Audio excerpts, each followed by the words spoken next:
유진투자증권의 이승우 리서치 센터장님 모셨습니다. 네. 어서 오십시오. 네, 안녕하세요. 안녕하십니까? 할 말이 많습니다, 센터장님. 근데 뭐 지금 뭐 명쾌하게 뭐 얘기를 하셨는데 사실 네. 명쾌하지가 않아요. 그래서 여기 지금 화면 잠깐 보이실지 모르겠지만 저희 네. 이제 하반기 산업 전망 자료를 냈는데 네. 여기 이 그림이 사실 제 마음이에요. 아. 하반기 반도체. 장마군요. 네. 지금 비가 절실한데 우리나라가 지금 비가 좋은 절실한 건데요?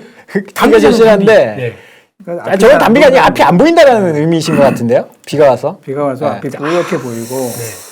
또 앞에 상대편에서 오는 차가 또 미끄러져서 또 사고가 날 수도 있고 네. 이게 상당히 좀 쉽지 않은 상황이다. 뭐 이런 의미를 담고 있습니다. 뭐 저도 잘 명확하게 안 보인다라는 좀 말씀을 좀 드리고요. 그래서 너무 어렵습니다. 사실은 이제 제일 속편한 거는 제가 여러 번 나와서 말씀드린 게 실적이 이렇게 되니 주가는 이 정도 올라가는 게 네. 순리에 맞다. 이렇게 얘기하면 제일 속편하고 네. 이해하기 명쾌한데요. 네. 지금 다 말씀하셨지만 이게 안 맞는 게 또 반도체입니다. 그러니까요. 네. 그래서 속이 상합니다. 예, 뭐 진짜 저도 뭐 저창이네요. 네. 저희 마음이 저창이네요. 네. 네. 저게 삼성전자 투자자들의 눈물 아닐까요? 눈물부터 네, 그 울분부터 네. 모든 게 다 담겨 있죠. 저게 담겨 있는 것 같네요. 네네. 그러면 센터님 이게 이제 하반기지만 네. 올해 상반기엔 어땠는지 예. 이거부터 한번 좀 짚어주고 넘어가 주시죠. 예, 그렇게 하겠습니다. 그래서 이제 하반기 전망하기 전에 올해 상반기가 과연 어떻게 흘러갔는지 네. 좀 볼 텐데요. 먼저 그 전에 저희가 시계를 좀 더 과거로 돌려서 작년 11월 달에 네. 이제 2022년도 전망하면서 주요 조사 기관들이 냈던 전망치를 한번 다시 리뷰를 해보려고 합니다. 네. 보면은 이제 WSTS라고 이제 반도체 산업 그 무역협회죠. 여기에서 낸 자료는 2022년도 반도체가 8.3% 성장할 거다. 참고로 2021년도는 이제 공식적으로 보면 한 26% 성장을 했어요. 와. 그거에 비해서 좀 둔화될 거다라고 이제 본 거죠. 그리고 같은 호도 한 10%. 그리고 옴디아라는 조사기관은 한 4% 정도 네. 굉장히 좀 둔화될 거라고 전망을 했고요. 저희도 작년에 보고 있을 때는 이제 그 한 중간 정도를 냈어요. 네. 근데 1분기까지 현재 결과는 어떻게 나왔냐? 무려 23% 성장을 했습니다. 엄청 성장했네요. 네. 그러니까 시장 조사 기관들의 가장 높은 성장치보다도 한 2배 더 높게 성장을 이뤄낸 거죠. 네. 굉장히 좋았다라는 의미인 거죠. 굉장히 좋았습니다. 그래서 죄송한 말씀이지만 네. 센터님 제가 이렇게 자꾸 센터님한테 대드는 것 같아서 죄송한데 작년 제가 8월 달에 기억나는 게 윈터 이즈 커밍이었습니다. 네. 그렇죠. 윈터 이즈 커밍이었는데 겨울이 생각보다 안 왔어요. 네.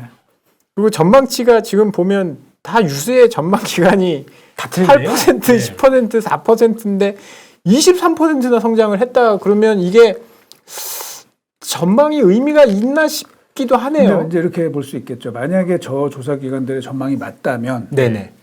연간 전망이니까 네네. 1분기가 23%. 아. 그러면 하반기에 어떻게 될까? 이제 이렇게 되는 건데 이제 제가 볼 땐 그렇게 나빠지진 않을 것 같거든요. 그래서 이제 지금 이렇게 전망이 큰 차이가 나는 거는 뭐냐면 결국 코로나 이후에 사실은 세상이 많이 바뀌었잖아요. 네. 이제 그런 부분들이 예전과는 다른 사이클이 나오는 겁니다. 반도체가 사실은 경기가 좀 둔화되거나 뭐 이렇게 되면서 성장이 좀 둔화되는 이 폭이 옛날만큼 나타나지가 않아요. 그래서 지금 굉장히 좋은 상황입니다. 사실 그래서 반도체 업체들도 전망들이 대부분은 다 이제 긍정적인 전망들이 나오고 있습니다. 그래서 시장이 이렇게 좋았는데 네. 예상보다 2배 이상 이렇게 좋았는데 뭐 다들 아시겠지만 다음 페이지 보면은 반도체 시가총액 1등부터 20등까지의 작년하고 이제 올해 주가 상승률이에요. 네. 그러니까 작년에는 뭐 다 올랐죠. 삼성전자 빼고는 다 올랐습니다. 작년에는. 근데 이제 올해는 그러네요. 네. 올해는 이제 전 종목이 다 하락을 하고 있는 상황입니다. 오른 게 하나도 없습니다. 엔비디아? 삼성전자도 안 좋지만 미국이나 뭐 유럽에 또는 대만에 이런 업체들 다 지금 상황이 안 좋아요. 주가는. 도대체 이걸 우리가 어떻게 해석을 해야 되느냐. 이제 그런 고민에 빠지는 거죠. 그래서 뭐 우리가 좀 막연하게 전망이 뭐 이렇다 하는 것보다 기업체들이 1분기 실적 발표에서 어떤 이야기들을 하고 지나갔는지 요것들을 다시 한번 또 리뷰를 좀 해보려고 합니다. 어쨌든 우리가 과거의 스토리를 알아야 또 다음을 얘기를 할 수 있기 때문에 그래서 기업 그 컨퍼런스 콜에서 나왔던 내용들이 뭐 되게 많은데 제가 뭐 다 소개해드릴 건 없고요. 한 줄씩 제가 핵심만 딱 집어서 말씀드릴게요. 네. 여기에 그 쭉 여러 기업들이 있는데 요 순서는 이제 날짜 순서예요. 네. 한번 볼까요? 마이크론 테크놀로지는 오히려 지금 메모리 전망에 대해서 상향 조정을 했어요. 긍정적으로, 장기적으로도 굉장히 긍정적이다 이렇게 얘기를 했고, 그 다음에 이제 제일 잘 나가는 TSMC. 여기는 지금 실적 예상도 훨씬 좋았고, 올해 파운드리 시장 전망치도 오히려 더 상향 조정을 했습니다. 더 좋다는 거죠.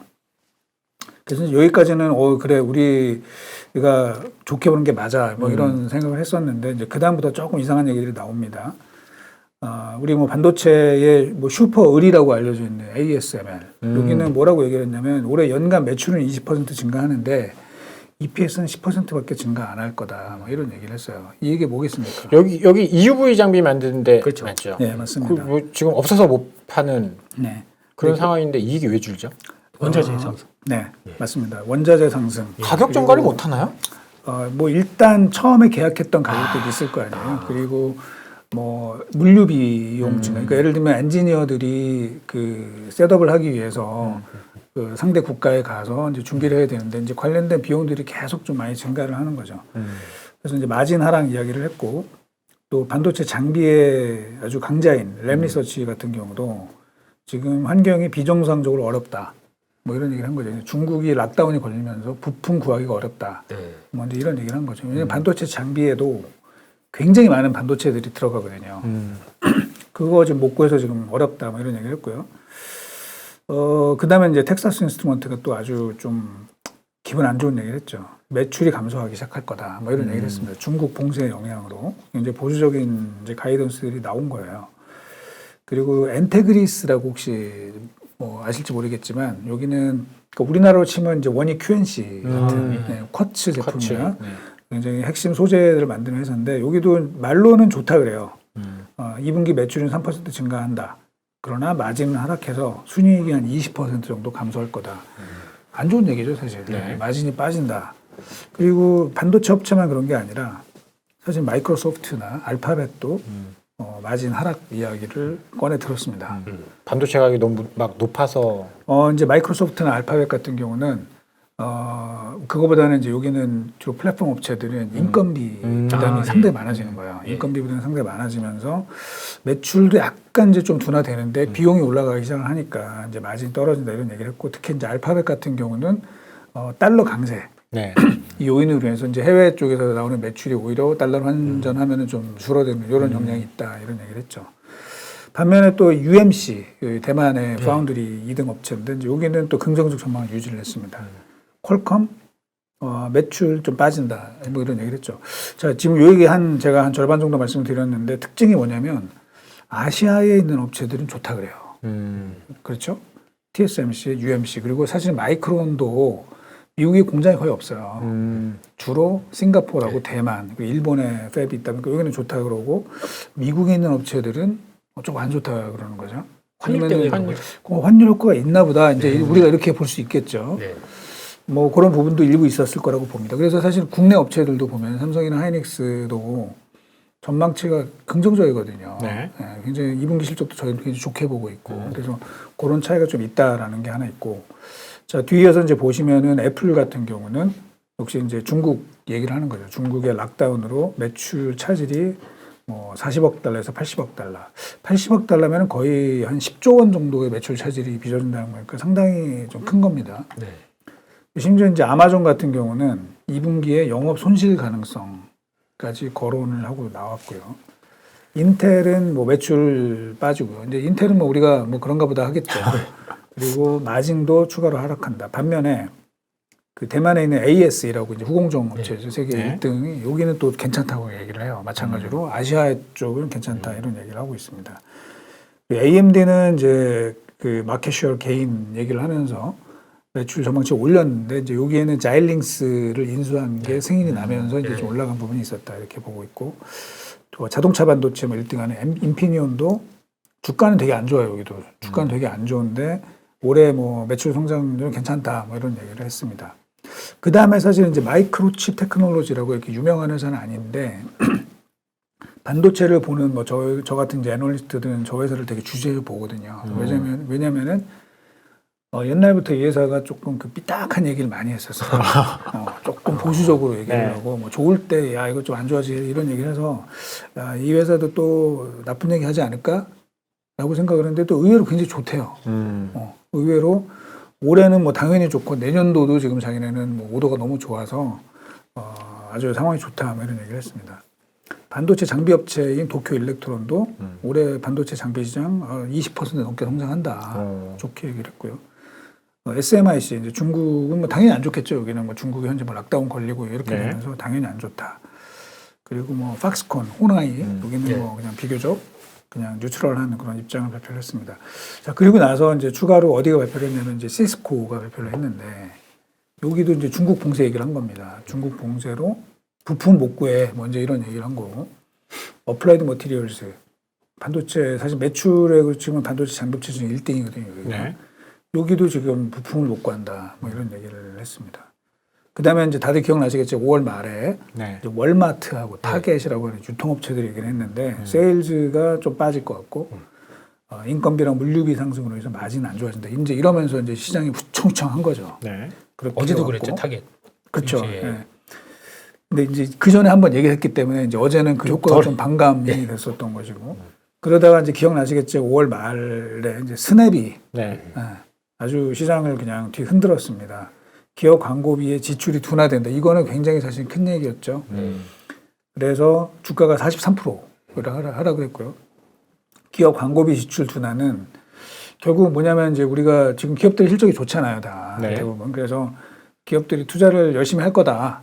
뭐 이랬는데 저쪽에서 기업이 지출을 줄인다라는 이야기는 이제 어디까지 해석이 됐냐면은 야, 그러면은 이거 뭐 데이터 센터 투자하는 것도 나중에 좀 줄이는 거 아니야? 이제 이렇게 해석이 됐던 거죠. 실제로 뭐 지난주, 지지난주 뭐 중국 오더컷 이야기 나오고. 그러니까 이제 그게 네. 요 촉발이 사실 이제 스냅에서부터 시작이 되면서 뭐 여러 설들이 있었어요. 근데 제가 볼 때는 네. 조금 과장됐던 네. 그런 내용들이 있었다. 나중에 이제 그렇게 좀 밝혀졌죠. 옛날에 나왔던 뉴스들이 다시 한번 서큘레이팅 되면서 시장을 확 빼는 이제 이런 일들이 있어서 뭔가 좀 모종에 뭐가 있는 거 아니냐 이제 뭐 이런 설도 있었죠. 그 뒤로 못 들어가요, 주가도. 그렇죠. 예. 예. 왜냐하면 이제 사실은 아까 전에 보시면은 알파벳, 마이크로소프트, 아마존 얘네들이 다 지금 마진 하락 얘기를 하고 있는 거거든요.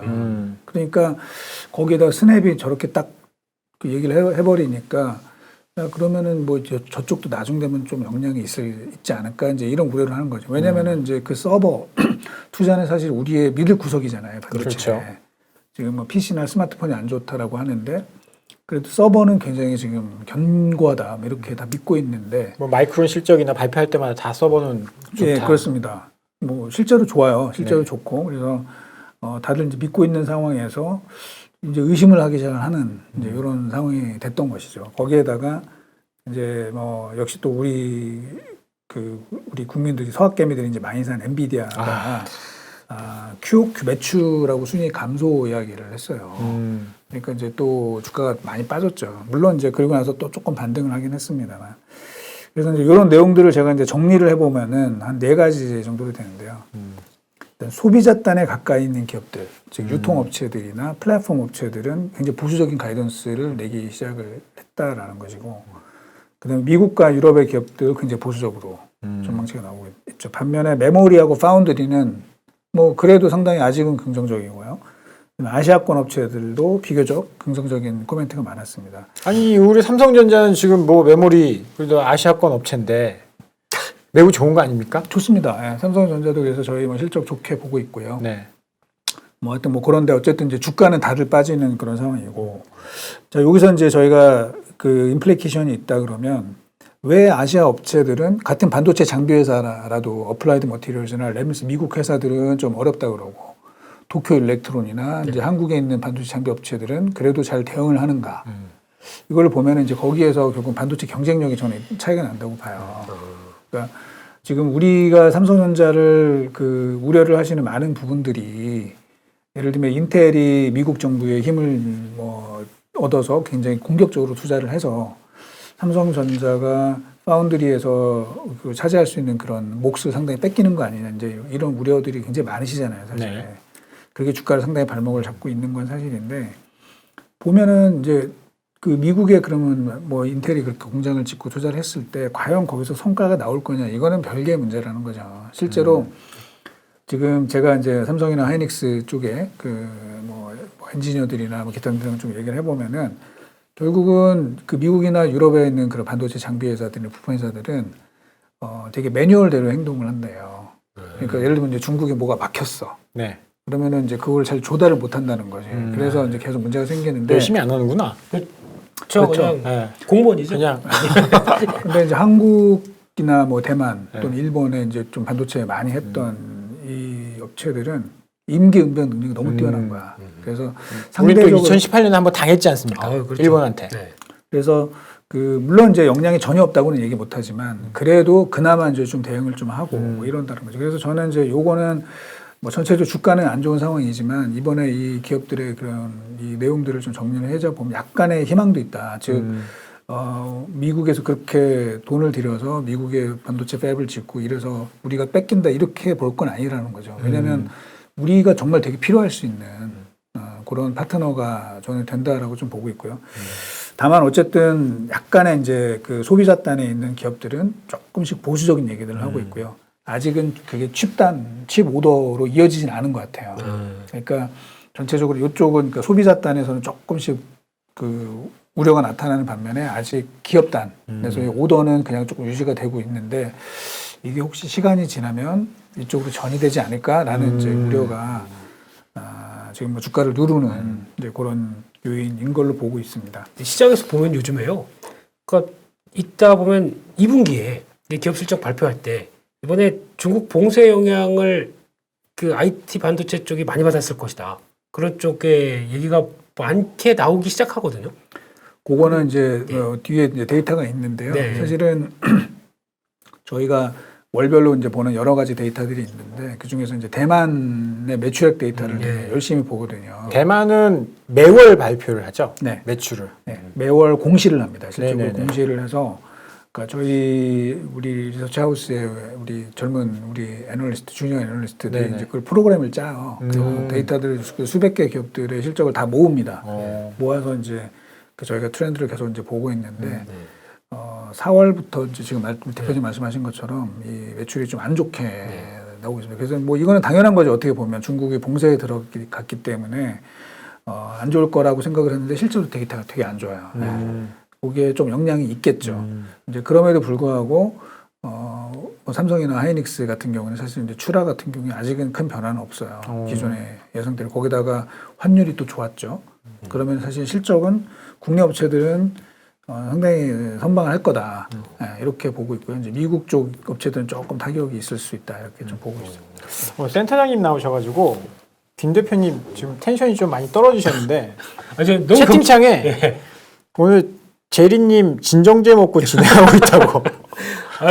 텐션을 좀 올려서 너무 관심이 많아요. 네. 지금 경청 모드입니다. 날카로운 질문 같은 것 좀 부탁드리겠습니다. 날카로운 질문과 재미있는 진행 부탁드리겠습니다. 아니 공부하는 모드 좀 막 적고 있었어요 저는. 네. 알겠습니다. 네. 이제 전망을 해주셔야죠. 네. 하반기. 그래서 지금 간단하게 이제 옛날 얘기 좀 한 거죠. 네, 네. 지나간 얘기들 기업들이 무슨 얘기했는지 리뷰를 좀 해본 거고 이제 지금부터는 이제 탑다운해서 저희가 뭐 매크로 지표라든지 사이클 이제 어쩌면 그래프죠. 그래프적으로 좀 몇 가지를 보려고 하는데 자 여기 한번 볼까요? 여기 8페이지에 보시면 위에 있는 그림은 그 메모리 반도체의 매출액하고 그 YOY 사이클 30년치 그려놓은 겁니다. 이렇게 왔다 갔다 하는데 사이클이 있네요, 진짜. 사이클이 있죠. 예. 사이클이 있는데 요거를 이제 최근 10년치를 확대해서 이렇게 밑에다 좀 제가 확대해서 그렸거든요. 보시면은 물론 이제 당연히 뭐 사이클이 있는 상황에서 왔다 갔다 하는 게 있기는 하지만 지금 2021년도 이후로 한번 보시면은 이 왔다 갔다 하는 폭이 너무 커졌어요. 그러네요.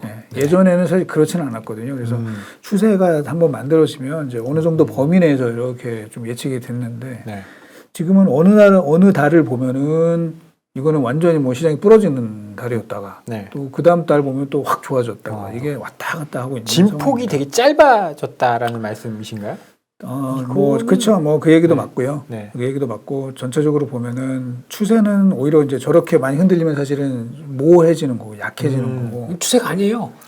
그렇죠. 찍찍찍 네. 그러는 네. 거고. 그렇죠. 왔다 갔다 너무 심한 겁니다. 옛날에는 그렇지 않았거든요. 네. 그리고 변동성이 굉장히 커졌기 때문에 사실은 이제 시장에 노이즈가 되게 많죠. 네. 그래서 어떤 사람들은 좀 긍정적으로 보려고 하는 사람들이 있고 또 조금 보수적으로 보려고 하는 사람들이 있는 이렇게 좀 나뉘어지는 그런 상황이라서 이게 예전에는 이게 잘 맞았거든요.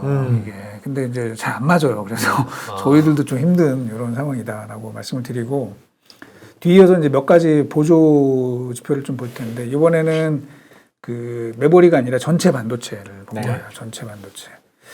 전체 반도체도 역시 뭐 비슷한 움직임이 나오는데 근데 뭐 비슷한데 약간 다른 거는 뭐냐면 하향인데. 한번 볼까요? 예. 제가 일부러 색깔을 다르게 했는데 그 메모리 사이클 같은 경우에는 이번에 이제 고점까지 쭉 올라갔을 때가 지난번보다 좀 낮아요. 그 사이클의 높이가 YOY로 올라간 게.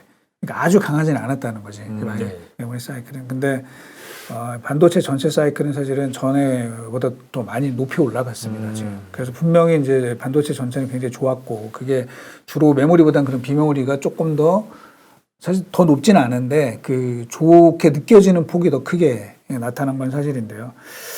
그 최근에 그 확대해서 본 걸 보시면은 이게 이제 뭐 제가 그림 얘기를 하기 좀 그렇긴 하지만 모양을 봐야 되는 거거든요. 이 추세를 보려면. 근데 이제 이게 조금씩 낮아지고 있는 건 사실이에요. 그래서 이거를 보면은 최근에 실제로 아직 메모리는 괜찮다고 데이터가 나오는데 이제 일부 비메모리 제품들이 있어요. 대표적으로 CMOS 이미지 센서 네. 뭐 이런 것들은 현재 지금 상황이 안 좋습니다. 되게 오버서플라이가 확 들어가면서 가격이 쭉 빠지고 있거든요. DDI 이런 쪽도 DDI는 아직은 괜찮은데 괜찮고요. 네. 이제 조금 우려들이 좀 되죠. 어. 왜냐면 이제 디스플레이 뭐 TV가 예전만큼 안 팔린다부터 해가지고 뭐 스마트폰도 조금 둔화되고 네. 이러다 보니까 DDI가 사실 굉장히 좋았어요. 제가 볼 때는 제가 이전에 보지 못했던 정도로 사이클이 좋았는데 그쪽에서도 조금씩 이제 둔화될 가능성들이 좀 보이고 있다. 이렇게 좀 판단이 됩니다. 사이클상으로는 그래서 아주 좋아 보이진 않는다는 거죠. 좀 애매하기는 하지만 지금 제가 볼 때는 오히려 조금 둔화될 수 있는 가능성이 좀 있다. 이렇게 해석이 되고요. 총 반도체를 얘기하신 거죠? 네. 예. 그 메모리. 메모리도 마찬가지고 네. 거기에서 이제 메모리도 어떤 영향을 받는데 아직은 좋은데 네. 전체가 조금 이렇게 흔들리면은 결국에는 좀 영향이 오지 않을까 이렇게 보고 있고요. 예. 뒤이어서 이제 메모리 사이클하고 뭐 다들 많이 보시는 이제 경기 선행지수, OECD 경기 선행지수를 같이 놓고 그립니다. 뭐 당연히 일치하지는 않아요. 일치하지는 않고 뭐 또 강제로 맞추려고 한 것도 아닌데 그 밑에 확대해서 봤더니 대략 모양이 또 이렇게 뭐 흡사하게 이제 간다는 거잖아요. 네. 네, 다들 아시겠지만 OECD 경기 선행 지수가 사실 네. 조금씩 내려가고 있어요. 물론 이제 뭐 기준선을 지금 넘고 있기 때문에 좋거든요. 100을 넘고 있기 때문에 좋기는 해요. 좋기는 하지만 조금씩 둔화되고 있다. 그러면은 여전히 하반기가 그 뭐 상반기 이상으로 과연 더 좋을 것이냐, 사이클상으로. 그러니까 주가에 영향을 미치는 사이클. 제가 볼 때는 이제 매출액은 좋아요. 근데 저희는 사실은 YOY를 많이 보잖아요. 네. 주식 시장에서는. 그러면 이제 그런 부분들은 약간씩 둔화되는 거 아닐까라는 이제 좀 걱정을 좀 하고 있고요. 또 많이 보시는 이제 ISM 제조업 지수하고 역시 메모리 사이클 놓고 보려보면 되게 잘 맞아요. 이게 네. 또 은근히 길게 보면은. 근데 물론 이번에 이제 5월달 ISM 제조업 지수가 좀 잘 나왔죠. 56.1인가 이렇게 나와서 네. 예상보다 뭐 좋게 나왔는데 이것도 이제 마찬가지로 보면 추세적으로 보면 조금씩 내려가고 있습니다. 물론 50을 넘어서 괜찮은 거죠. 지금 경기 자체는 괜찮은데 조금씩 내려가고 있다. 그런 상황에서 이제 하반기 때 메모리가 쭉 힘을 더 낼 거냐 그거에 대해서 이제 좀 우려가 생길 수밖에 없어요. 제가 보면 투자자들이 이런 걸 종합적으로 보면은. 예. 이런 부분을 조금 말씀을 드리고요. 그 다음에 지금 요거는 이제 뭐 사실 반도체 얘기는 아니지만 인플레이션이 가장 중요한 변수잖아요. 그렇죠. 그리고 우리의 이 모든 지금 주식시장에 조금 이 험난한 상황은 인플레이션으로부터 촉발이 됐다라고 보는 게 맞거든요. 수요의 둔화. 어차피 뭐 수요 인플레이션 그러니까 때문에 인플레이션 때문에 금리를 올리는 거고 네. 그것 때문에 시장에서 지금 움츠러들고 있기 때문에 사실 인플레이션이 과연 빨리 가라앉느냐 이게 이제 제일 중요한 이슈죠. 그래서 사실은 이제 저는 뭐 제가 인플레이션을 뜯어보고 그러진 않았어요. 네. 그동안은 사실 인플레이션이 되게 낮았기 센터장님이면 때문에 뜯어 보셔야 되는 거 아닙니까? 죄송합니다. 하셨는데 지금 뭐 반도체도 아, 예. 중요하지만 센터장님이시니까 근데 객관적으로 왜냐면은- 얘기하시기 위해서. 근데 이제 왜냐면은 그동안에는 사실 인플레이션이 큰 이슈가 아니었잖아요. 반도체 아니 전체적으로 전체에서 시장에서 미치는 인플레이션이 역할이. 굉장히 낮았잖아요. 예. 굉장히 낮은 아, 상황을 네네, 유지를 과거에. 했었기 때문에 다들 걱정 안 했어요. 그렇죠. 근데 이제 최근 들어서 이제 문제가 좀 되고 있는 거잖아요. 그래서 이걸 한번 제가 뭐 제가 경제 전문가는 아니지만 조금 그 학습한 거를 좀 알려드리면은 먼저 이제 인플레이션 지수할 때 우리가 보통 뭐 8.3 이렇게 얘기를 하는데 사실은 원 지수가 있어요. 원 지수. CPI 원 지수는 거기 위에 이제 까만색 그래프로 그려져 있는 289.1이 찍힌 겁니다. 289.1. 학기체네요. 네. 289.1이 찍혔고 요게 요 숫자가 YOY로 이제 8.26% 증가해서 이제 우리가 보통 CPI 하면 이제 그거를 얘기를 하는 거죠. 자, 그러면은 도대체 저 289.1이 어떻게 계산된 건지 사실 그렇게까지 잘 안 보거든요. 그래서 제가 이거를 한번 다 뜯어봤습니다. 하나하나 다 뜯어봤고. 뜯어 보셨네요. 했다고 그랬잖아요. 하셨다고 그랬잖아요. 근데 굉장히 항목이 많거든요. 그래서 제가 이제 요거를 조금 그 분류를 했어요. 그래서 밑에 있는 그래프에서 왼쪽 그래프 보시면은 CPI 구성 이 항목 비중이 식품이 13.36%. 네. 의외로 적네요. 식품 그래도 아는 거죠. 예. 그 에너지가 8.3% 높지가 않아요. 그러네요. 주거비가 30%. 네, 주거 서비스가 굉장히 높고요. 여기 지금 그다음에 박한범님께서 저는 뜯어보냐고 물어보시는데 저도 물론 안 보죠. 네. 이걸 물어보세요. 예, 죄송합니다. 예. 그다음에 이제 기타 서비스가 24.4% 정도 되거든요. 근데 기타 서비스라 하면은 뭐냐면 저기 금융, 네. 그다음에 레저, 의류, 교육 뭐 이런 것들이거든요. 자, 이런 거는 뭐냐면 인건비예요. 인건비. 그래서 이 CPI 구성은 사실 이제 매월 바뀌어요. 매월 바뀌는데 이 CPI 구성 비중에다가 그 다음에 계산하는 게 뭐냐면 MOM 전월 대비 얼만큼 바뀌었는지 이 숫자를 봐야 됩니다. 네. 근데 이걸 보시면은 지금 우리가 이제 시장에서 일반적으로는 유가 얘기를 많이 하는데 물론 이제 유가 중요하긴 한데 유가는 사실은 지금 이미 높아진 상황이기 때문에 MOM으로 밀어붙이는 이 속도가 그렇게 강하진 않아요. 오히려 지금 여기 보시는 것처럼 MOM으로 지금 크게 올라가는 거는 식품 가격이고요. 그리고 기타 서비스 가격입니다. 즉 인건비입니다. 근데 이제 과연 예를 들면 유가나 이런 거는 뭐 수요나 뭐 이런 거 기타 등을 좀 조절을 해가지고 수급을 조절해서 조금 떨어뜨릴 수도 있고 이제 이런 부분들이 일부는 있잖아요. 물론 이제 지금은 만만치 않지만. 네. 근데 식료품 가격은 이거 뭐 낮추기가 쉽지 않습니다. 뭐 전쟁 때문에도 그렇고. 뭐 그렇기도 하고 어차피 우리가 돈이 많아도 뭐 밥을 5개 먹는 건 아니잖아요. 3개 먹는 거고 네. 돈이 없어도 3개를 먹어야 되기 때문에 수요의 탄력성이 크지가 않아서 이게 영향을 좀 이걸 누리기가 쉽지가 않고 그다음에 기타 서비스 아까 제가 인건비라고 그랬잖아요. 리오프닝 되면서 이것도 한 번 오른 인건비가 다시 떨어지긴 또 쉽지 않습니다. 그럼 나가란 얘기죠. 테슬라. 아 죄송합니다. 죄송합니다. 약간 거기 제가 그 감정이입을 했네요. 몰입하셨네요. 네. 예. 자, 그래서 이게 이제 인플레이션이 떨어지는 게 중요한데 이게 지금 만만치는 않아요. 제가 봐서는 제가 분석을 해본 바에 따르면은 네. 시장에서는 이제 뭐 여러 가지 설들이 있어요. 뭐 좀 떨어진다, 뭐 얼마가 된다 이런 얘기가 있는데 제가 볼 때는 그게 만만치는 않을 것이다. 그래서 인플레이션이 그렇게 만만하게 떨어지지 않는다는 얘기는 결국 연준의 그런 스탠스가 계속해서 좀 약간 매파적으로 갈 수밖에 없고요. 그리고 이번에도 뭐 아시겠지만 미국의 뭐 고용 데이터가 좋게 나왔잖아요. 그렇죠. 고용 데이터가 좋게 나왔다는 얘기는 이게 주거 서비스 가격이 또 올라간다는 얘기가 되는 거거든요. 그럴 수밖에 없죠. 그러니까 오히려 데이터가 좋게 나오니까 이제 주가가 빠지는. 왜냐면 이건 눌러야 되는 상황이거든요. 지금은 사실은 인플레를 잡기 위해서 가장 확실한 방법은 뭐냐면 지금 우리 박정훈 차장님 말씀하신 것처럼 뭐 우크라이나 전쟁 이것 때문에 사실 이거 뭐 공급을 늘려가지고 하기가 되게 어려워요. 네. 그럼 수요를 눌러야 되는 이런 상황이 좀 현재 시장에 좀 부담이 된다는 거죠, 결국.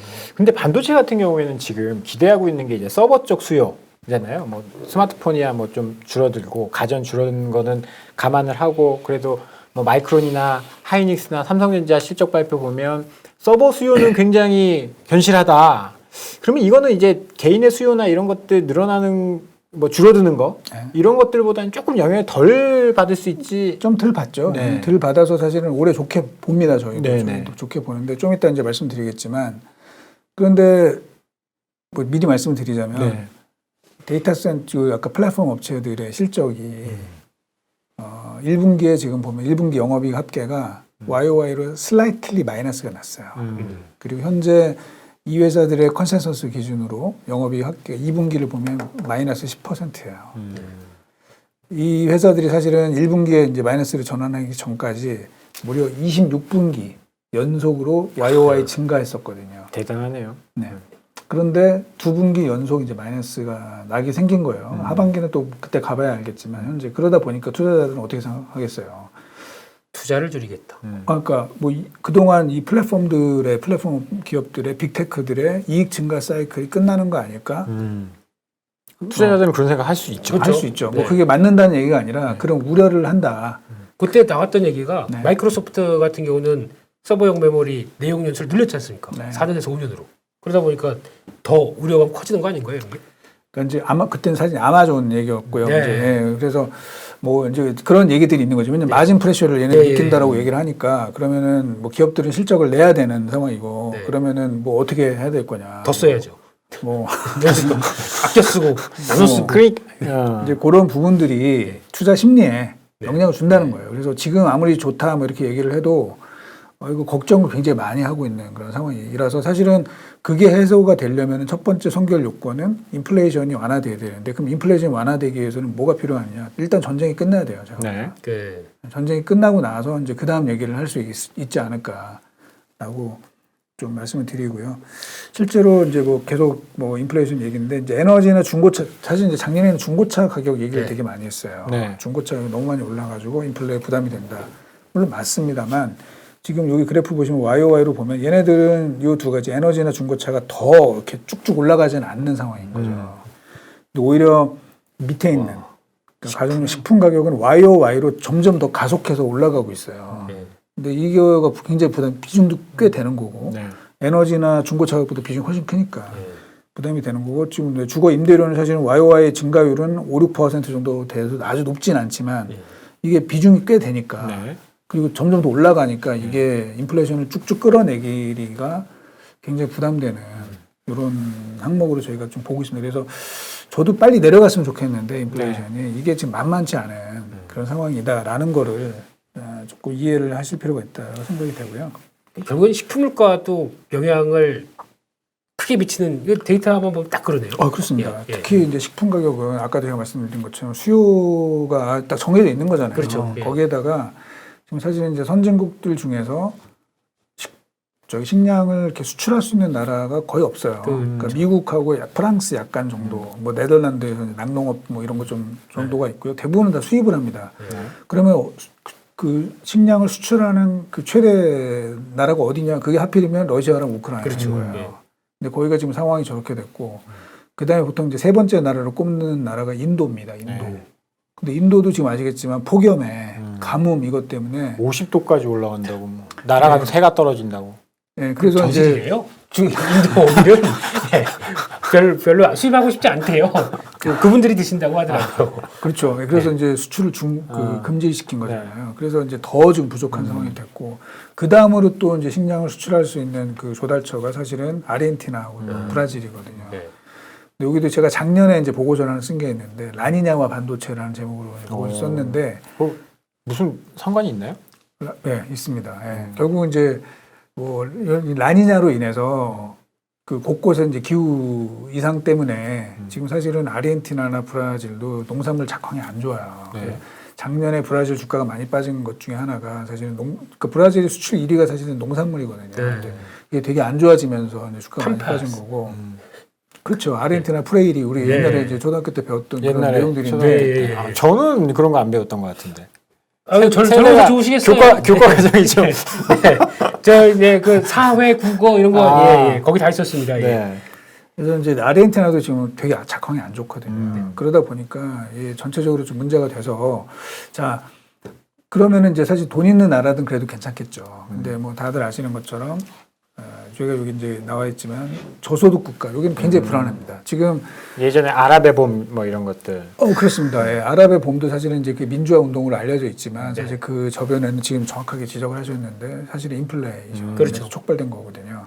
자, 근데 요번에 이제 우리가 뭐 원자재 가격이 올라가고 이런 거를 보면은 과거랑 좀 다른 거는 예전에는 사실 뭐 예를 들면 유가랑 달러는 반대로 움직였다. 맞습니다. 뭐 이런 식이었는데 지금은 같이 움직이잖아요. 네. 같이 강세를 보이는데 그래서 이제 그걸 긍정적으로 해석을 하자면 이렇게 볼 수 있습니다. 달러가 강세를 보이니까 하반기가 되면은 이제 미국의 수입 물가가 좀 안정화될 거야. 그래서 CPI가 좀 떨어지기 시작할 거다. 이제 이런 기대감들이 그거는 긍정적이에요. 그런데 저소득 국가 못 사는 나라들은 달러 강세에 원자재 가격, 식량이 같이 오르니까 이게 이중고에 지금 시달리고 있는 상황입니다. 그래서 여기 그 본문 내용 중에 이제 그 아래쪽에 보시면은 맨 아랫줄 두 줄이 있는데 IMF의 이제 보고서를 보면은 제가 한번 읽어볼까요? 네. IMF는 개도국을 비롯한 저소득 국가 73개국 중 56%인 41개국이 사실상 디폴트 초입에 들어선 것으로 분석하고 있다. 스리랑카 네. 디폴트 예. 시작됐지 않습니까? 저기 41개국이 다 더하면은 네. 전 세계 GDP에서 차지하는 비중이 얼마 정도 될까요? 한 5%. 네. 2%밖에 안 돼요. 많이 썼네요. 네. 좀 더. 그래서 이제 이게 별로 큰 임팩트가 없다. 뭐 못 사는 나라들이 물론 안타깝지만 네. 그거보다는 뭐 역시 미국, 중국, 유럽, 뭐 일본 뭐 이런 우리 선진국들의 수요가 중요하다 이렇게 이제 보실 수도 있거든요. 근데 그게 이렇게 단순한 문제는 아니다라고 보는 거죠. 근데 우리나라도 문제예요. 우리나라도 밀 수입이 99% 한다면서요. 그렇죠. 네. 네. 하는데 이게 지금 그렇게 높은 탑에 저장된 게 한 6개월치밖에 없대요. 근데 이번에 5월달에 소비자 물가지수 본 거 보면 국수가 제일 많이 올랐죠. 20몇 %가 올랐는데 우리나라가 쌀 안 먹고 이제 다 이쪽으로 먹습니다. 이제 다 이제 파스타 좋아하시죠? 아니요. 뭐 이제 이런 밀가루 음식을 더 좋아하다 보니까 저는 요새 평양냉면 좋아합니다. 그게 다 거기도 밀가루 들어가요. 평양냉면 메밀 조금 들어가겠죠. 예, 그렇습니까? 들어간다고 해주세요. 네. 좀 예, 메밀만 들어가면 그 뚝뚝한 저는 못 먹어요. 네, 네. 그래서 이렇게 되면 우리나라도 일 걱정해야 됩니다. 그렇죠. 실제로 지금 뭐 점점 문제가 되고 우리나라도 지금 뭐 인플레이션 너무 높게 나타나고 있는데 자 문제는 이제 제가 여기서 말씀드리고 싶은 거는 요 나라들의 문제가 뭐 정권 퇴진 운동이 막 벌어지고 있잖아요. 사회 불안으로 막 이제 확산이 되고 있는데 그렇게 숫자로 보이는 2%라는 거기에 초점을 맞추는 게 맞추기보다는 아니라 얘네들의 문제, 이 나라들의 문제가 좀 글로벌하게 굉장히 복잡한 양상으로 현재 전개가 되고 있습니다. 그래서 예를 들면 우리가 잘 알지도 못했던 이제 스리랑카라는 나라를 조금만 설명을 드리자면 여기 제가 뭐 있지만 이제 스리랑카가 이제 동양의 진주로 알려져 있어요. 실론섬이라고 저희가 알려져 있는 나라잖아요. 굉장히 아름답고 조용하고 또 거기가 서핑 아주 중요한 스팟이 있다고 합니다. 그래서 유럽 사람들이 굉장히 많이 온대요. 근데 이제 저기 코로나 때문에 일단 외화 관광 수입이 그렇죠. 확 줄어들어서 이제 나라가 이중고에 시달렸는데 거기에 또 이제 여기가 좀 정치적으로 좀 문제가 많더라고요. 왜냐하면 지금 현재 대통령이 이제 라자팍사라는 분이 대통령인데 뭐 이 양반의 형이 총리예요. 가족끼리 그리고 동생이 재무부 장관. 그리고 조카가 이제 뭐 사회문화부 장관 뭐 이렇게 가족 나라네요. 뭐 일종의 뭐 이제 그런 왕족. 셈인데 문제는 이제 여기가 누구랑 손을 잡았냐면은 이제 중국이랑 손을 잡았어요. 그래서 중국의 1대1로 그게 문제구나. 예. 그러니까 스리랑카의 문제가 중국의 1대1로랑 연관이 되면서 이게 되게 복잡하게 문제를 띠고 있다는 겁니다. 그래서 스리랑카의 위치가 아시는 것처럼 인도양의 그 인도 남쪽에 딱 자리를 잡고 있잖아요. 그래서 이제 여기가 굉장히 그 중요한데 그 우리 1대1로가 어떻게 진행이 되는지 제가 뭐 간단하게 말씀드리면 이렇게 되는 거예요. 그러니까 중국이 이제 스리랑카에 돈을 꿔주죠. 네. 돈을 빌려줍니다. 그러면은 그리고 나서 그 인프라를 건설을 하는 이제 돈을 꿔주는데 그 인프라 건설할 때 누가 가냐면 이제 중국 업체들이 다 들어가요. 그래서 중국 업체들이 들어가서 이제 건설을 하죠. 그러면은 그 스리랑카 정부에 맡겼던 돈이 이제 중국 업체들로 다 다시 오게 되죠. 돌아가는군요. 네. 그래서 이제 갖고 나오게 되죠. 그러면 사실은 중국으로서는 거의 뭐 손 안 대고 코프는 이렇게 되는 거고 자, 그럼 스리랑카에는 뭐가 남느냐? 인프라. 예, 국가 부채가 그렇죠. 막대하게 아. 생기는 게 정말. 잘못 생각했군요. 뭐라고 그러셨어요? 국가 인프라. 한번 항만 인프라도 같은 거. 생기죠. 근데 중국 걸까? 중국. 다 빌려온 돈이죠. 네. 네. 인프라도 생기고 이제 막대한 국가 부채가 생겼어요. 근데 이게 이제 문제가 없을 때는 서로 윈윈할 수 있는 거죠. 네. 그게 1대1로의 그런 방침인데 문제가 생겼잖아요. 네. 그렇죠. 나라가 어려워지고 디폴트. 문제가 생기니까 디폴트가 나면서 중국도 안 갚아도 되는 거잖아요. 결국은 이제 어떻게 그럴까요? 됐냐면 그러면 대신에 그 인프라를 중국이 사용권을 갖게 되는 거예요. 그냥 주진 않는군요. 네, 그래서 거기 보시면은 그 밑에 그림이 있는데요. 스리랑카의 한반토다 항구라고 있는데 여기를 이제 중국이 조차를 했습니다. 중국이 사용권, 개발권을 갖게 되는 거예요. 중국이 마음대로 하게 되는데 중국은 스리랑카 땅을 얻었네요. 그렇죠. 그렇게 보면. 차이나 링카 되겠네 이제. 근데 이제 여기 그 스리랑카가 이제 아까도 말씀드린 것처럼 인도양의 한가운데 있기 때문에 사실은 중동 석유가 지나가는 굉장히 중요한 길목이 이제 되는 겁니다. 그래서 사실은 그 중동하고 아프리카 사이에 그 소말리아 옆에 조그만 나라가 있어요. 지부티라는 나라. 예. 거기가 또 이 군사 기지의 요충지거든요. 근데 지금 이제 스리랑카에도 중국이 뭘 할까요? 거기 사용권 자기네가 있기 때문에 해군 기지. 아. 그러니까 들어가게 되는 겁니다. 자, 그러니까 이제 미국 입장에서는 거기에 대응을 해야죠. 네. 거기를 틀어막는 여러 가지 조치들이 나오는 겁니다. 그래서 지금 우리 IPEF 네. 이것도 사실은 이제 그런 차원에서 보면은 이게 왜 저렇게 서로 으르렁거리는지 이렇게 볼 수 있고요. 인도 퍼시픽 이코노미 프레임워크. 그 인도가 그 지역 인도가 아니고 바다 인도. 그렇죠. 인도야. 이렇게 바닷길을 또 이제 중국 견제하려고. 예. 그래서 이제 그게 그렇게 연결이 돼서 심지어는 사실 우리가 스리랑카는 나라 저도 잘 몰랐고 사실 관심도 별로 없었는데 네. 뭐 스리랑카는 뭐 실론티 뭐 이런 정도만 생각을 했었는데 근데 이게 IPF를 통해서 우리도 거기에 이제 사실은 어떻게 보면 좀 연관이 되는 굉장히 복잡한 문제를 띠면서 흘러가고 있다. 센터님 지금 이거 시작이 라니냐와 반도체 이야기를 하다가 넘어온 거 맞죠? 이야기가 너무 재밌어서. 네. 원래 네. 지구는 둥굽니다. 네. 다 얘기는 다 이어져 있어요. 예. 네, 그래서 네. 그 제가 여기도 뭐 써놨지만 위쪽에 보면 단순한 경제적 비중을 넘어서 이게 지정학 이슈이기 때문에 뭐 거기를 무시하면 안 된다라는 거죠. 이게 전 세계가 너무 복잡하게 얽혀져 있어가지고 이게 계속해서 그런 갈등이 좀 커지는 그런 문제가 있어서 저희가 좀 그런 면에서 좀 봐야 된다라는 말씀을 좀 드리고 싶습니다. 너무 죄송한데요. 지금 시간이 저희가 어이구. 많지가 않아서. 네. 근데 저 진짜 궁금한 거 있어요. 센터장님한테 이건 꼭 여쭤보고 싶었습니다. 저희가 시장에서 요즘 가장 많이 궁금해한 것 중 하나가 삼성전자가 현금 들고 M&A를 하게 되면 예.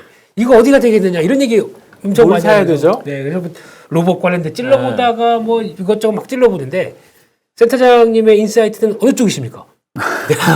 이거 하나만 지금 돈 들고 지금 출장 가셨는데 뭐 예. 사올까요? 쇼핑 지금 하러 갔는데 이게 빈손으로 오면 안 되거든요. 네. 근데 이제 뭐 예전부터 사실 뭐 여러분들이 언급을 했고 언론에도 거론이 됐었는데 네. 뭐 삼성이 약한 고리 중에 하나가 이제 자동차 반도체 뭐 이런 쪽이잖아요. 그래서 뭐 이건 모르죠. 사실 뭐 그 M&A는 대봐야 아는 거고 사실 뭐 미리 그걸 얘기할 수도 없는 거고 그렇죠. 아무도 모르는데 뭐 그런 쪽에서 기회가 있지 않을까라고 그냥 저는 생각을 좀 하고 있고요. 그러면 시너지가 날 수 있는 데가 이제 자동차 쪽 반도체가 그러니까 이제 뭐 예를 들면 사실은 우리 뭐 아시겠지만 삼성이 하만을 인수할 때도 이게 이제 그 자동차와 연관된 뭐 큰 빅픽처가 있을 것이다 했었는데 지금 사실 별로 없었잖아요. 그래서 왜 했는지 모르겠어요 지금. 네. 없었잖아요. 네. 그래서 뭐 이런 상황에서 또 지금 뭐 미국이나 이런 데도 지금 계속해서 자동차가 모빌리티가 굉장히 중요한 이슈가 되고 있는데 삼성은 이제 그쪽 익스포저가 너무 작아요. 맞습니다. 그렇다고 뭐 아시겠지만 삼성그룹이 배터리를 또 세게 하는 것도 아니고 의외죠. 예. 네. 그러면은 이제 삼성이 잘할 수 있는 게 뭐냐 반도체이고요. 또 하필이면 그 NXP가 뭐 다들 아시는 NXP가 네덜란드에 있습니다. 네덜란드에 있고요. 그리고 거기는 현재 대주주가 이제 펀드잖아요. 그러니까 이제 사실 매각 얘기가 계속 나왔었잖아요. 뭐 그런 부분이 뭐 가능성이 있지 않을까라고 이제 추정을 하는 건데 뭐 그거는 뭐 대봐야 아는 거고 저희는 뭐 잘 모르겠습니다. 그래도 하시면 차량용 반도체 쪽에 관심이 높다 이렇게 정리해도 될까요? 관심이 높은지는 모르겠는데 이제 그쪽이 앞으로 중요해진다고 보는 거잖아요. 자동차가 뭐 여러 사람들이 얘기했지만 바퀴 달린 스마트폰이 네. 되는 곳이고 네. 자동차에 이제 컴퓨터가 탑재가 되는 그렇죠. 뭐 이렇게 되면은 거의 그쪽에서 뭐 메모리도 이제 그동안에 사실 메모리가 별로 안 들어갔거든요. 네. 자동차 반도체를 하면 주로 아시겠지만 아날로그 반도체하고 그렇습니다. 뭐 파워 반도체, 그다음에 MCU 뭐 이런 네. 정도인데 앞으로는 이제 그걸 종합적으로 할 수 있는 뭐 그런 뭐 좋은 기회가 되지 않을까라고 이제 많은 사람들이 뭐 제가 얘기하는 게 아니라 네. 많은 사람들이 추정을 하고 있어서 네. 뭐좀 가능성이 있지 뭐 생각을 해볼 수 있다 뭐 이런 정도가 될 것 같아요. 네. 그러면 지금 시간이 정말 많지 않아서 네. 그래도 삼성전자 이야기는 요걸로 끝낼 수는 없을 것 같아요. 삼성전자 하이닉스 언급 정도는 좀 해주시고 가셔야. 예, 딱 왜냐면 그냥 이거 안 해주고 보내드릴 수가 가시면 없습니다. 다음에 또 나오셔야 돼요. 다음 주에 또 나오셔야 됩니다. 제가 징징댑니다. 네. 저희가. 삼성전자가 네. 지금 사실 밸류에이션이 낮고 네. 참 우리를 실망시키는 부분들이 있죠. 근데 사실은 메모리는 너무너무 좋아요. 네. 메모리 너무 좋은데 이제 문제는 제가 여기 30페이지에 요 그림이 하나 있는데 보실까요? 위쪽에 왼쪽에 있는 그림은 삼성전자의 시스템 반도체하고 네. 그러니까 비메모리 사업하고 TSMC의 매출액을 2010년 이후로 비교를 한 겁니다. 보면은 참 안타깝죠. 여기 2011년도도 이제 핀팻 그 14나노 공정 그때 이제 애플에 납품하면서 거의 뭐 비슷했는데 네. 이게 역전이 돼서 아예 그냥 그러니까 안타까운 거죠. 딱 그때부터. 안타까운 거죠. 그래서 사실은 이 그 삼성, 그 TSMC 대비 삼성의 매출의 비중이 거의 90%였다가 네. 이제 지금은 30% 정도밖에 안 돼요. 이제 애플 물량은 거의 다 이쪽으로 넘어. 그렇습니다. 예. 네. 안타까운 거죠. 현실이죠. 예. 예. 그래서 이거를 개선을 해야 됩니다. 이 그래프를 다시 제가 막대 점선 그래프를 이거를 다시 위로 올려야 돼요. 이게 지금 떨어지면 제가 볼 때는 주가가 안 됩니다. 이거를 어떻게 올릴 것인지. 수율부터 잡아야 되는 거 아닙니까? 수율은 이제 사실은 뭐 삼성으로서는 좀 뭐라 그럴까 이 억울한 부분도 있어요. 네. 이제 왜냐면은 약간 선제적인 투자 뭐 이런 부분도 있고 예. 좀 그렇기도 한데요. 이제 저는 이제 그걸 떠나서 왜 이렇게 됐을까? 왜 네. 그동안에도 투자 많이 했었는데 네. 왜 예전에는 비슷했던 매출액이 지금은 3배 차이가 벌어졌을까? 이걸 보면은 이제 결국은 제가 볼 때는 삼성의 사업 구조상 그 메모리에 좀 묻어가는 뭐 묻어간다고 얘기하면 좀 그렇기는 하지만 어쨌든 너무 안일하게 대응했군요. 메모리 잘 나간다고. 그러니까 이제 메모리가 좋으니까 사실은 비메모리가 조금 실적이 좀 안 나와도. 예상보다 별로여도 이게 그냥 반도체는 괜찮다라고 되는 부분들이 저는 상당히 있었다고 보거든요. 그래서 그런 사업 구조에 대해서 굉장히 심도 깊은 고민이 필요할 것이다라고 이제 계속 뭐 말씀을 좀 드리고 있고요. 그다음에 또 우리 삼성을 또 안타깝게 했던 여러 가지 뭐 스마트폰도 네, 그렇죠. 보시면은 애플과 삼성의 IM 부분에 이제 매출액을 또 뭐 이익은 제가 이제 얘기를 언급을 안 할게요. 그러니까 네. 매출액만 보자는 거죠. 이 보면은 2013년도 삼성이 스마트폰 제일 잘했을 때 그때는 이제 애플 대비해서 거의 그 매출 비중이 한 73% 정도 됐었어요. 근데 지금은 애플 대비 23%예요. 그 비중이 거의 3분의 1 토막이 났다는 얘기죠. 쉽게 얘기해서 성장률이 3분의 1이라는 얘기지. 예. 그러면은 당연히 투자자들이 어떤 걸 사겠냐는 겁니다. 이 주식이 있을 때. 그래서 이제 이게 사실은 삼성이 아까도 말씀드린 것처럼 파운드리하고 이 IM 쪽에서의 이 떨어지는 그래프 이 모양을 이걸 쳐 올릴 수 있는 이 뭔가가 나와야 되는 거죠. 이제 과연 그게 무엇일까? 그거에 대해서 정말 고민을 많이 해야 됩니다. 그래서 뭐 저는 뭐 좀 구조적으로 삼성전자가 다 모여 있는 이 구조적인 이거를 맞아요. 네. 좀 분할이요. 잠깐만 그거 입 조심하십시오. 입 조심하십시오. 물론 이제 뭐 물적 분할은 안 되는 거지. 네. 뭐 그런 각자 도생, 사업부의 각자 도생의 그런 모델을 좀 심각하게 검토를 해야 되지 않느냐. 예. 이제 그런 말씀을 좀 드리고 있습니다. 그게 한 회사에서 셋 다 잘하기는 어려운 거니까. 왜냐면 이제 회사 생활 해보신 분들이면 다 아실 거예요. 이게 이 사업부의 임원이 돈 잘 벌면 이 사람 힘이 제일 셀 수밖에 없잖아요. 그렇죠. 예. 그러면 그 사람은 나머지가 올라오는 걸 그렇게 바라지 않을 수 있습니다. 조직의 그런 문이기 것들. 때문에. 근데 그동안에는 삼성이 잘해왔는데 네. 지금 이게 명확하게 보여주는 거거든요. 이제 경쟁사 대비해서 그 뭐 삼성의 비메모리라든지 IM 쪽이 성과가 상당히 처지고 있다. 이거를 어떻게 타파할 건지.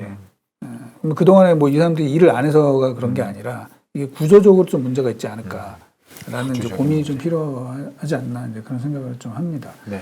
그다음에 이제 하이닉스도 조금만 말씀을 드리면요.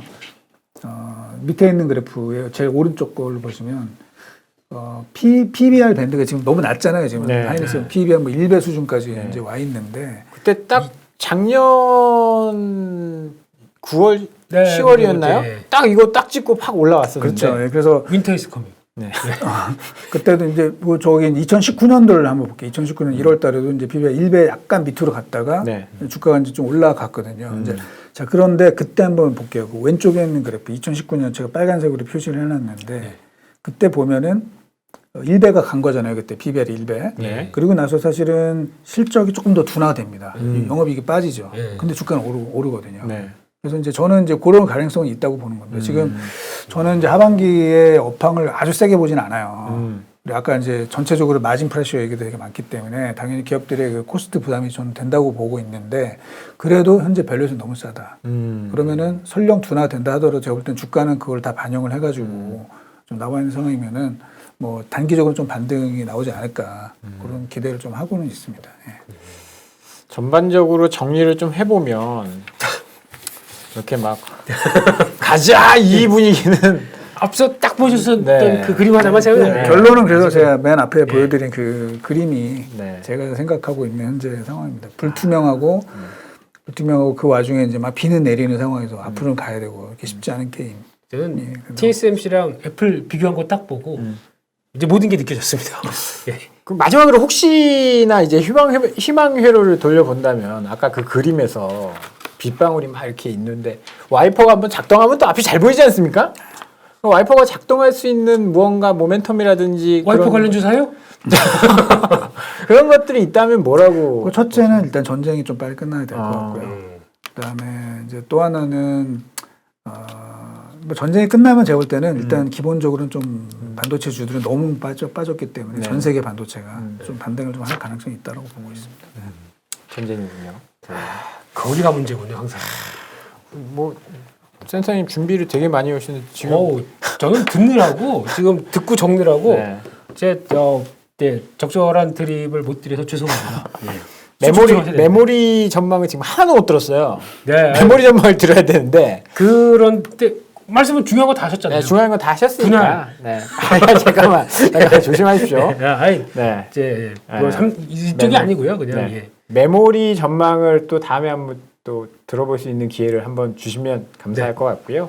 오늘 반도체 전망 해주신다고 너무 긴 시간 동안 고생 많으셨습니다. 정말 유익했습니다. 저는. 네, 저희 다음에 꼭 한번 좀 모셔보고 싶습니다. 지금까지 다음에는 또 지리 공부도 같이 하면서. 그럼요. 아까 지정 같은 거 진짜 얘기할 그거 때도 너무 재밌었어요. 귀에 쏙쏙 들어오더라고요. 스리랑카 얘기 네. 너무 재밌었고. 네. 이승우 센터장님은 이만 좀 보내드려야 될 것 같습니다. 센터장님 다음에 한번 또 모실 수 있는 기회 주시면 감사하겠습니다. 오늘 수고 많으셨습니다.